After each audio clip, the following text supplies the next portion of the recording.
Coach Jon here, and I'm here to tell you that you are not addicted to sugar. Now, some of you aren't going to like hearing that. And let me ask you, have you ever said something like, I'm addicted to sugar? Or, I just can't stop eating it? I'm going to annoy you right now, and I'm going to call it BS, right? You're not addicted to sugar. Seriously. Do you get high off of bananas, apples, honey, pineapple? Are you breaking into cars to get change for donuts? And you'll say to me, but hey, Coach Jon, some guy told me that sugar lights up the brain like cocaine. And I'll say, yeah, you know what? So does music and hugs. But trying to compare like a hit of sugar to a hit of cocaine, that's like trying to compare getting squirted in the face with a water gun and getting hit with a tsunami. They're not the same thing. So why do we say things like, I'm addicted to sugar? Because the word addiction gets you sympathy. It gives you an out, an excuse for your behavior. It makes you a victim, right? And a victim actually feels good. It says, I'm powerless to change this situation. I just can't help it. Now look, I have no doubt that you really like sugar, right? And so do a lot of people. Maybe you think that in order to get lean, you need to do a sugar detox. There's no such thing. Our liver and kidneys aren't filtering out this stuff. And if you have glucose in your urine, you probably have real problems with your kidneys. Now, look, we can definitely say that the overconsumption of sugar is not a good thing.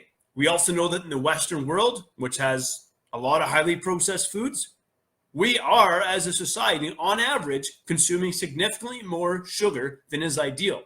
And when we combine this major increase in calories with a sedentary lifestyle, yeah, we have some real health problems on our hands. Diabetes, heart disease, obesity, and the increase in blood pressure that often comes with these things. And let's not forget about stress. High levels of stress that cause your blood sugar levels to crash, and cortisol leading to cravings, eating sugary things, and getting stuck in the cycle of miserable blood sugar fluctuations. Now, would your health outcomes improve if you stopped eating sugar altogether? Yeah, they actually would. But I don't want you to watch this video and think that I'm telling you that A, sugar is totally harmless, or B, you have to do a sugar detox. Either way, you don't have to go and drink soda by the gallon. I'm just saying you don't have a sugar addiction. You have a lifestyle problem. You have high stress levels. You have high levels of overwhelm. So these emotions and these circumstances, they can lead to wild fluctuations in blood sugar. Now this leads to cravings and mood swings and basically just feeling miserable. Now you eat some junk food and poof, magically you feel better for a few minutes. You see, things like donuts and chocolate bars, they're what we call high bliss foods. And look, we do get a significant boost in mood when we consume these, right? And it happens pretty quickly because of how rapidly they're digested. Sugar consumption does boost dopamine in the brain. Dopamine's that neurochemical hormone that makes you feel good. Now, sugar masks feelings of sadness, loneliness, and misery by giving you surges in dopamine. And if you were to stop consuming sugar cold turkey, yeah, guess what? You're going to start feeling those miserable emotions that you're using food to mask. So yeah, you're not addicted to sugar. You got a lifestyle problem. Now, dropping sugar consumption down, it's not an easy thing. You see, because sugar does affect your palate. It affects your ability to sense sweetness, but there is good news, right? In less than 2 weeks of reducing sugar consumption, your palate can improve and you can actually start enjoying other foods again. It's kind of like turning the dial down on your taste buds. Now, let's say, okay, hey, you do have a sweet tooth. What are some things that you can do to help with this? And I'm going to give you 5 things that you can do basically to help you reduce your sugar consumption while not feeling like a miserable turd. 1, eat fruit, because yeah, it does contain sugar, but it also contains fiber and nutrients and vitamins, and fruit is good for you, and you're not going to get fat eating fruit. Number 2, you might want to consider cutting back on artificial sweeteners for a while. Now, I don't have a major problem with them. Like, I don't think they're these major cancer-causing toxins or something like that. But they do have a powerful effect of sweetness on your palate. They do affect your taste sensitivity, and you might benefit from a little palate reset. Number 3, do a pantry clean out. I have a simple rule that goes like this. If a food is in the house, eventually someone's going to eat it, and that someone's probably going to be you when you're in a bad mood. Cleaning out your pantry means that it becomes less convenient to get at your hyper-palatable, highly processed, high-bliss food products.